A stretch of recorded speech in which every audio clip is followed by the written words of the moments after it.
nua ele mi kra na me lady pa na ye de ko nti cha ye 6 March pass for mo we po ye mantamu a kira wa adwen afọ man Ghana tebia eho na nkwenhye bia okwesi afa no not kwosina se oye asentimentum heraro no pefotiri mu nkontebu aba nyimpa wewu na mmom no ma wonye hono nkwa itiridi mu no we prepare wa ja yerehwe Ankasi Methodist Hospital ewe fija kwabre South Mansi mu o ma ye nhyehyeye a ebura so ne apagya hospitals no mo ye hani anankwe etoma ma ehwe anumu no aha nwotwe no mo ye operation ayiye na emu nkomo ebeba na yerekase mampanyin mahama so wapa wo oye infirudwuma ebi ho wapa ne ho ntam man na dey wolbefe adwuma sa emebun na Ghana furu benya adwuma ye opani ba ko a wo mra chebedwa fie mu no ye ranking member for Mensi kasam ni nimpumtuo eho ofo ase aye bi mra chebedwani orura kwadwo oponkroma wo say mampani mahama ebra no wodi the state of the nation's address said o man nete eba no o man ni sikasam gina be apoten ne de wantimi anka na ono ana yero sami okuri kirema indai mampani mahama ne ndisi abane bossa wodi se Ghana fo wobra yekoto aba mfimpinu ne dunu ananu mu nim oham ebupen ebiesa wotwepe ina wapone da mbɔhye no ensam na bi ka we ho minute duasa ene ye de ebesom mo Christabel upon Dazi ena Dekin Joseph Amwaten ena ebo ye chidom ewa ha mimidin ede maame afia nyako papa bi ena me bra uncle ebo baini na enyumaku we wonu so hena asen ma yabo mo Boshaba electricals nkania papa fie in the electrical gadgets home appliances de ma Ghana Standard Authority waja atum no bu yafuye papa what the solar and a rechargeable fan so that bar as low as 170 Ghana cedis e benya bi nkrabatani ye ba say dum pz kejetia market nkrabato de kanyi ni de nimwe Boshaba building ye been printing on about Antata kufrabro sadan mu edum heyara nsoro Boshaba nkrabato twato ho 0536 095966 if you find some no nimu nchiremu mosomu se ya den saw ni nchiremu eba na ye hyase wo man Ghana mu nti Ghana kase na ye beka afi apema henkura duonu mu nso 1957 na ye 6 March ana obenem bosome de tosu nsia na kwa me nkroma agina simpie so Ghana our beloved country is free forever na chese ye je ye fa ho de fra kwesi kokko ensemu na said wo china mpanifo ye ho hyehyɛ ya afi bia ye hye ho fa edi hu dwuma no wo china nso ebi ebekoso na yensa ntwroni eye George Butter ene omanfo bi omo wepo ye mantamu omukro pokofo dua edi nkomo se Ghana anya mfie kono aduosia enkono se wo ye nipa ankokọ pension kora wanya mfie nkono asa aka ho na bra bote sei okọ nanim obo na bra boye ana wo ye da paafo ebi mo se ye ebi so se not enchemuni 69 years. Ghana, Kenya, Famudia, or Ghana, ha. And Mr. Bibia ko ye. Bibia eko ye. I'm saying Ghana no usha. Sanka Ghana no enko ye. Anka nipa bebre em free baby miya omo bagara. Yet say ye adrama for. Ye tambia ye bompa say a lot so. Ebako jima. Ya bompa yo mukwa omusambra jo ade kakra maka mo wasam se ya driver for the ye nanti aye fe lord kwai sa lord kwai no mum asemo ho lord kwai asai papa ufuru ha u kokomasi anya asam kitwa ufuru ha u ko so manya asesawa ninyina enye mu no ya meka ne say di o man na ye wo mu no enye ise saa ade tonkoso niema bebre enkoso a esanke anya ye fa ahodie esanke ye hoto ye no ye nyane saa eti yesra o man mu mpanifo say bra Ghana anya mfi aduosia nkon ye omo nhwe no omo tutu niema yie na obi anya na ne fa ahodie 69 years Ghana ye gina yie enye bad sa na ebia enkoforman so no omahunu no ehunu se eye wankasa omode mbo ene ye hwe ye wo fa bi ye hwe ye bibi kakra bi udu sa som na wo kasa wo ye business na eboa pa enti Ghana fo bi adwenkyerɛ o mode to yɛn santro ni bota anim eno no na ɛwɔ nsɛm foforo mu ɛwɔ my Ghana mfe aduosia nkono 69 years ya die ɛho afidi dana ɛna sɛde afibia mpanimfo yɛ no ɔmo nenam ehwe schools ahodo mu yi nkrofo bi bɔ ɔmo aba so yɛ adesuafo no afin so edie bi akoso ama Ghana afana yɛ mantam dunsia no adesuafo aduonum mienu 52 students ɛna mpanimfo yi wɔ mo afi Independence Day Awards ceremony no yɛbɛyɛ ɛde ama wɔ mo na asɛm ti ɔde ato so ne sɛ yɛ pri yedie na yɛde anidaso pa ahyɛ ɔmanfo mu building prosperity restoring hope ɛno ne asɛm tire ya wɔ mo de ɛto so Professor Jane na opoku agema yɛ ɔyɛ mampani ana musini gyina wɔ sɛ adwumadie ana award ya yɛde ma yɛn hyehyɛ yɛ pa ɛboa ɛma nipa timi gyina ne mu die mu wɔhyɛ no so ne yakani honhom nso ewura mabrum nti yɛ ɛna yɛn hyehyɛ yɛ papa ɛwɔ safi bia yɛ sɛ de ho hyehyɛ yɛ tie no na we nya aban school nko a ɛna ɔmu yi ɔmu free ankorankora school nso aka ho bia wɔ sɛ yɛ kyerɛ sɛ wɔ man no adwene enwomasua ho ɛpɛ sɛ enwomasua etum pɔn so exceptional accomplishments of our young people at today's award ceremony. I bring all of you warm greetings from His Excellency the President, John Dramani Mahama. And I hear the children on their submissions. Please trust that I'll carry them forward, and you know that His Excellency will respect your wishes and ensure that they are implemented. These awards, that is the President's Independence Day Awards, continue to honor students nationwide who have distinguished themselves through dedication and discipline. We have seen troubling developments, including reports of exam malpractices in some schools, vandalism, and increasing disrespect towards school authorities and rules. Only a small percentage of our youth engage in these behaviors. However, they risk undermining national progress and sending the wrong signals about the Ghana we want. In response to these concerns, Eni ayatie eye abinfumu wokunini Jane na opoku ageman yo Ghana mampani abedi atwe. Oya ende nansa oman Ghana wo asantimantem ahafano South Coast no yanta asempa ya ende day oya ja karin kunhye bisi ewo oye potri krom na ono na enyimpa wo free dem kan kunhye no wotore no wodoso ye papa no ne na esia a wonye huni tiri ididim ya ende yipre no wo pra ya nemu yedene no ayeresabia wodun ko premu St Edward Catholic Hospital wo oye dwen nyama wo ahafano North Krosina se Dr. Christopher Anan odi nemu inchiremba no cham dem nyimpa esia na wo ba ho ba ja ayerhwe no nemu e ba sade wa hwe hona mande de no wa de charge hono de wo kofe no ko ja ayerhwe afi nso no hona hon ipra nemu yedini ye papa no wode hon abapemu e wo konfa no che abana yeresabia worbotua ayerhwe do wo ho afi wode mawaka no so ekopem was in John of God hospital wo Giant Kwanta ani nyara wol kwa kopere ayerhwe a nyimpa insia a wonye honiti didi mu no nkuntabum awo wona apomeden bebi a woduru no Dr. Christopher Anan wa mahenda menchirem ra be 1 p.m. Yawo adwuma mu na enya rush ins for accident cases so e bisa ya no esi wo potrukom di hu komunisa ambulance na e dey case e free drobo e be say call car any car so already from Kumasi e call drobo e nya head on collision e wo potrukom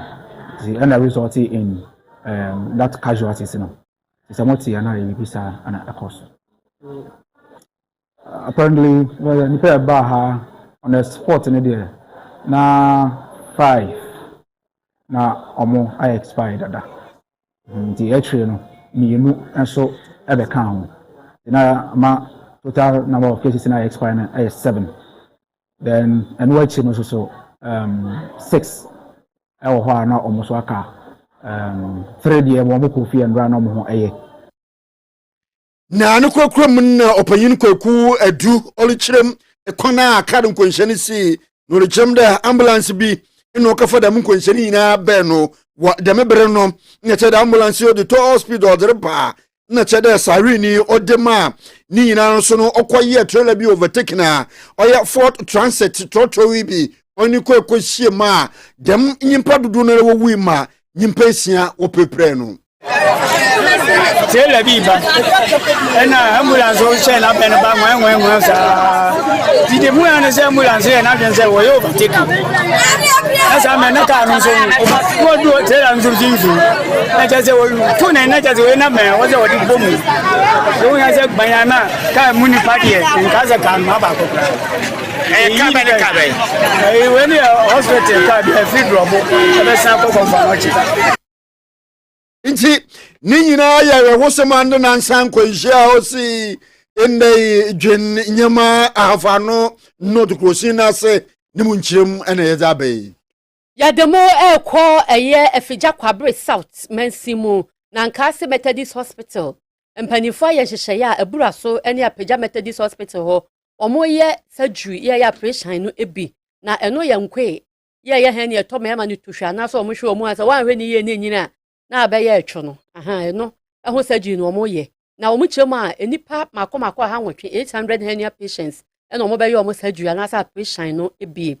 na ɛna nan ne ɛna omo ahyɛ ase edi dwuma na omo kyerem a enipa ahanu 200 ɛde omo ayɛ omo de awia bibia ɛda bɔkɔ na administrator wa Nkase hospital Owura Joseph Atamankwa ɛne sɛ ɔyɛ pansa ntwɔfo na promises ntwɔfo edi nkɔmɔ ya wo kyerem sɛ Methodist asɔre no omo corporate social responsibilities ana omo asede a omo pese omo yede boa omanfo a omo wo omo mpatamu edi dwuma no ebi eno no enu nti no we sikatwa bia anim na bibia anim sa wo kwa akɔbɔka eye jamanfo bi ena no omo aka bom a omo ya adoyi presiding bishop ashe bishop fo a wono omo ya dwuma nyina ase yema modia na yema yimpeja asɔre nanim ɛwɔ ye social services a yema asɔre ma ene Ghana manyina no na ma ye ne yen partners wo Germany di nkomo say ye pese ye free hernia surgeries and for the past 2 years no ye da bia fi bia ye so far no nipa be ye di kan ayi bi dada nipa ya timi ahwe wo mo nya free hernia surgeries no or repairs no ya ko apem afien so ye di share no nipa be almost about 1800 and ye timi screening wo mo nyina a screening woman no eligible for surgery no they were close to 800 ye be no bosumi ya woman ene de ebeba Owura Joseph Atamankwa wa administrator Nkase government hospital na German for mienu omo ya operation eye 2 German surgeons ya omo aba ebehwe se the operation no ebekọ ene o repansa ntwofo di nkomo no de atudwa se nimdia foforo bi abakora hernia no ye ya operation na se si ano we bibia so de mboko ya o ma kire Ghana fo ne panti ene ma ekoso yi. Hello, my name is Kai Schnitter. I'm from Germany. I'm a main nurse in our hospital in Frankfurt, and I'm here to train the nurses for the mesh technique. How to do this with the mesh, how to handle the mesh, how to handle the operation, how to help the surgery with the mesh technique. I'm here for training and supplies to perform a new technique for hernia repair in Ghana. German surgeons no mienu omu free ho ba ye ebehwe so se de Ghana fo ne be bibia bekọ kama eye hernia operation no ensem no omu di tu dwa se dem di kan cheche mu ma no bi eno no na deputy nurse manager ewa Nkase Methodist Hospital Madam Ophelia Fojo ansa wodi ato Ghana fo anim se ne hernia na nkwe no wunya operation nye hu sa nti obesre ese heba medicine amanfo anoma no enu ntimi ntu ase be ya operation ni enyim free wona ahonto ntu abedema Ghana ma nyina ne se ukọ hospital anase se wan hu fie na onipadia no bibi nsisi ho so a ma hospital mbem se wudu hospital so no doctor bo ma se hernia no enye bibidrasem enye mpaebo asem ni ha oni nyina yo operation It's a hospital, any operation. Na se mutim pa wunya free center bi say ye dey free there. Any na me who say we dey nyame aboa ka ni kwan say we dey agro. So after surgery, you dey call ward. Better ward for watch wahakra entirely 24 hours. Madam Ophelia Fodransa, Deputy Nurse Manager, and Kasi Government Hospital. Yeah, told the 100 days, Excellency John Dramani Mahama Ghana Mampenyin, Wapa or Yen for the Juma being Hutamani Nara, or Bobo Magana for the Juma Tuma Konani Papa, Ne Romo Award Tama, or your Pon Katamansu Crusina, sir, or your free zone in Potem Ho, and a Jume, Wapa Wuntam na, or your Jumokwa, in the Waterba Dandan Fumina Timiche Clay, Moi, Oboboa Ma, in the factories are where cement or Managana no, Winya, or your clay, raw materials are. What is cement? No, man, penny chemate. The moon for you more bobo ye papa more man ye to me a produce cement ye pa. This investment sends a strong signal to the international business community that Ghana is open to serious industrial investment. It demonstrates clearly that when policy environment is transparent, stable, and supportive of enterprise, the private sector will respond and will have the confidence to mobilize capital and undertake projects of global significance. The government of Ghana will continue to maintain such an environment, and that is my pledge to the Ghanaian private sector. I'll make sure that the environment is conducive for you to continue to invest and make a handsome return on your investment. The cement industry has attracted notable policy focus over the past year due to its key role in construction, housing, and infrastructure development. Na amampanyin Excellency John Dramani Mahama Ninjin na Yera Frederick Paul on na oye managing director penny kwanchira for Continental Blue Investment edwumakui anu no no le chemete oye edwuma ya wapa hotemi ni nyina ka 24 hour economy no ho osanete edwuma yi obeye edwuma 24 hours a enka ne hone edwuma wodi ne numpo no 1.5 million tons of cement woye no eyire bobo ye papa ya 400,000 oye impima hanan tons of oye calcium ni nyinara yada 24 hour economy ni nti bobo a all run 24 hour. Has always been, why not Ghana? We believe then and also now that resilience, creativity, and a drive for excellence define the Ghanaian spirit. Today, this facility stands as a manifestation of that belief. A journey of this importance is never traveled alone, and I must thank our partners on this journey. I want to thank our investors, Non-Fund, Impact Fund Denmark, and Heidelberg Material for their confidence in Ghana's industrial potential. Entino Frederick Paul Nenze and yeti opinion kwanchira for Continental Blue Investment Nenze yeti. Mrashe bedwa fie mu mpanifo ye nhyehyeye so omodi amamuo ebe ta wo manfo na no omde beto wo manfo e wo mea ahodo ya yewo ene mea yete enti omo ye ho nhyehyeye se na committee we ya mantam we abato mpasua we so a na omo wo edi wo mu dwuma ye decentralization no ebi na ene o makasa ho acheche ho adwen bra o ni speaker edi ho enkomo enam so ama Alexander Afenyomakin ya wo sahene wodadom kuma no ano mobile no dini wodi atudwa se yeso obi anu chief asempa kodo we de ye hyehye pa yensusu pa ya ebeboa pa ma mamuo ya se ni omanfo ne ntamu wa pa no chese eniema aben omanfo no matete niema ase osesa nso biemu zo besa aboa ama enwuma ahodo ne niema e wose aban no eye ewo nkronkro mansi mantama hodom no so no wani bekọ ho yie na watumi aya wodidi se beboa pa nti we de ma yemfa manwesem bia matabata ho ne yenye ne ye ne ye betumi aboa ne wa akade ye no nso hia ebi ye eye woni a omoye staffa eso munim adwuma abefo kwantempon hunu mu sikasam ne nyama hodro bebire yetimi toato ani nyina eye adwuma ebeboa. In Ghana, decentralization has often been overly focused on the executive branch. However, the 1992 Constitution clearly states that bringing parliament closer to the people is essential. Article 35(6)(d) instructs the state to make democracy a reality by decentralizing administrative and financial authority. Yet, more than 30 years into the Fourth Republic, we still face a concerning imbalance. Our fourth republic has demonstrated commitment to decentralization, particularly within the executive branch. Metropolitan, municipal, and district assemblies have expanded governance structures across the country. The judiciary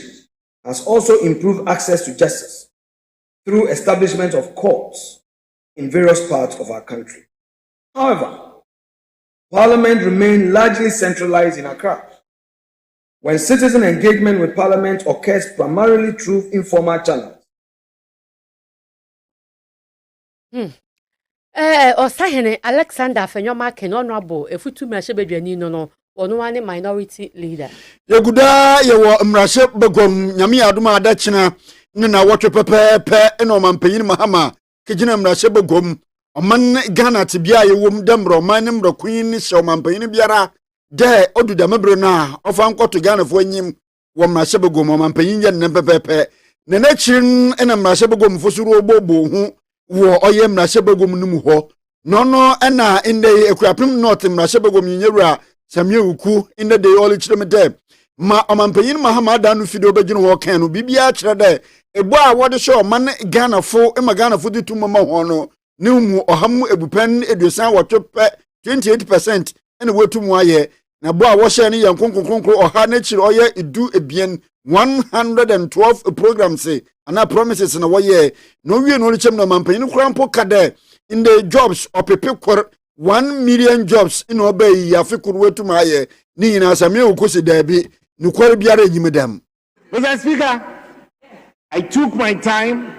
to track 112 commitments, pronouncements, promises, and bold vision as the President espoused together with his government in 2025 and that of the State of the Nation's address that he delivered. Mr. Speaker, out of the 112 commitments made by the President and his government in 2025, 38% were delivered. And a whooping 62%, they will tell you, still in the pipeline. Mr. Speaker, again, the President promised to tackle the issue of youth unemployment, and then also standing at approximately 2 million unemployed youth, according to the President in last year's State of the Nation's address. Entino ekuapim north mrashe begom yewura samye uku nenze ene yeti ne dey wo mrashe begom Na ewo mrashe bedwafie mu a ebra mpanimfo esoso adwene efa so na anase de oman ne tebia ti amampani di tudwa efiada etwa mu no ena ofanse ayirebi mrashe bedwani ono abokwadwo ponkonoma kasa odi atudwa no wechemu se de mampani di nsam no batudwa no woka ne de yo chese buku mu de de pass o mani sika no ahihye yiye ejina yiye nso nya saa ne tie o se nya saa ne tie da Ghana fo wa ahokyire mu pa wonde waka de abeti se wo hwe anyam kanea ekora na se de ho ne bo esi aye den no wo mo soso na de hairdressers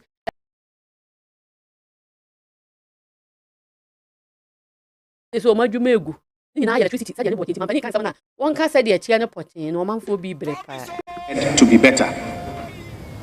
Service providers, if our colleagues want to check, they should speak to the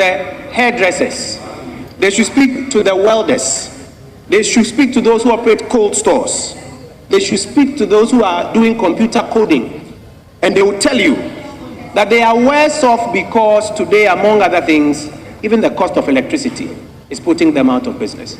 So you can be here in the chamber and recite these numbers, that the state of the nation is better. The lived experience of the people on the ground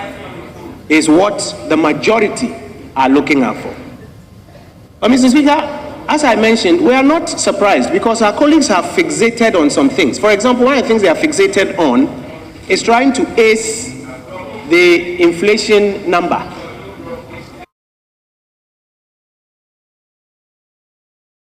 Enipa ya tene nkan honorable wo kwadwo opon enkroma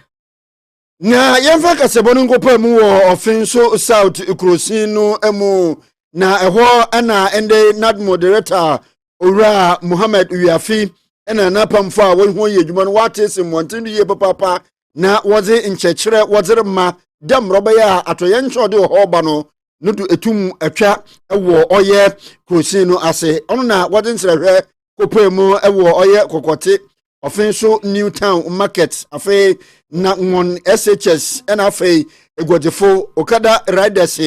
adusuafo yinara ni nyina wode ncheche no bi wode mo hona wonwore ye nchechere afa ijesehye ho a yebotumi abo ye hunu ba na efi ho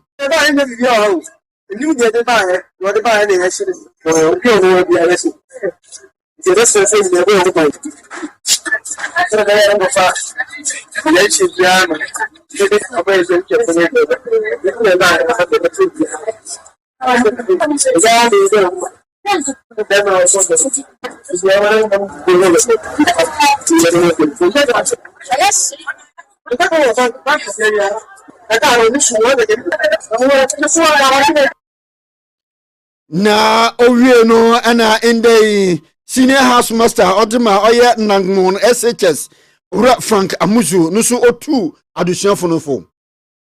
say not move on around that we get to learn so many things you want me son and a big share so and now say especially with we are see gadgets me some maybe various dormitories. It is easy to Ghana the dormitories now. Deal with people the way they charge their tablet. Na ne kwakwamun ana offenso Newtown market egodifon na in the assembly no nyina no warbo hon oya kokode wo momadnara na eya nchechere onkodo ye pa. Damase bebre. Na ya besere mo say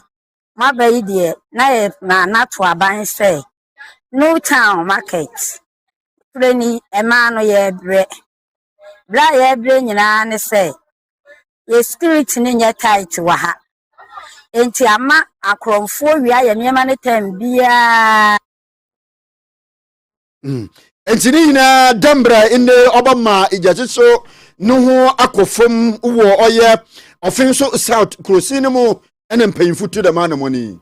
ya kwa homa so any councillor Collins Bonsu where founder ewo Purpose Discovery Foundation na yene no akwedi nkomo ene ye nkomo no nsembisa na ye bisa ukwa adwuma mu any institutions ahodro bebere mu a ye wo ethics code of ethics ewo hono ma eno na eye adwuma na ye se ethics no se ye di so na ye de ye adwuma eboa ma adwuma timi kwankan pa eyie enti na ni ye bisa se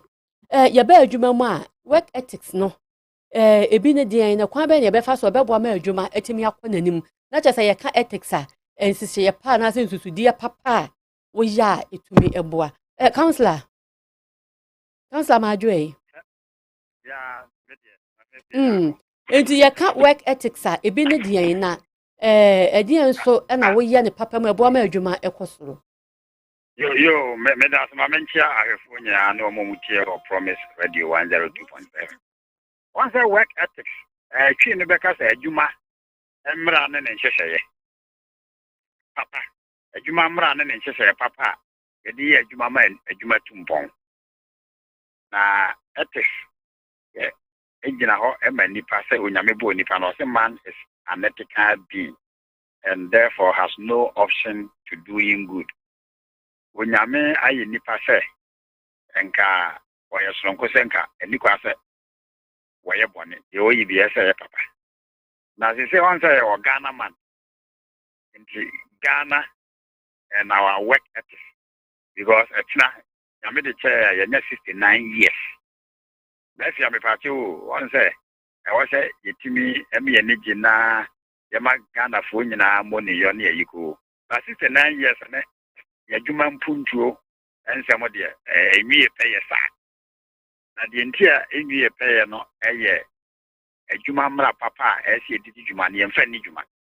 na mra papa ni bi eye diligence, integrity, fairness, equality, transparency, hard work. These are ethics. Na Ghana manti na otu bi ebe famba akonti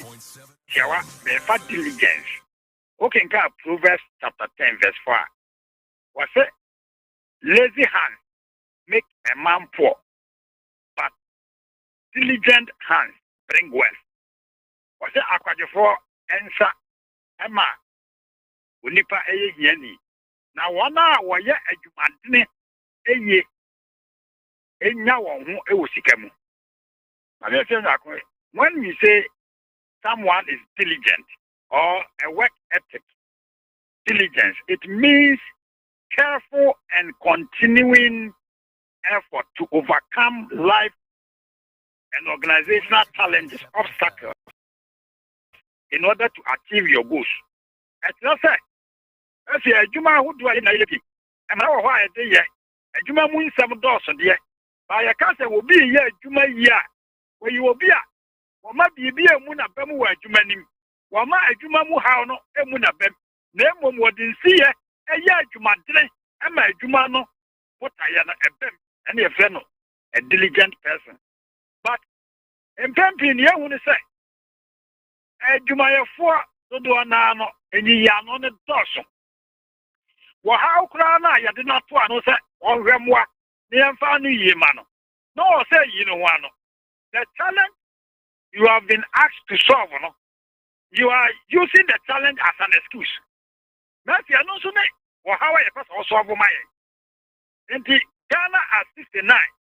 public sector and private sector. And you may afford a woman.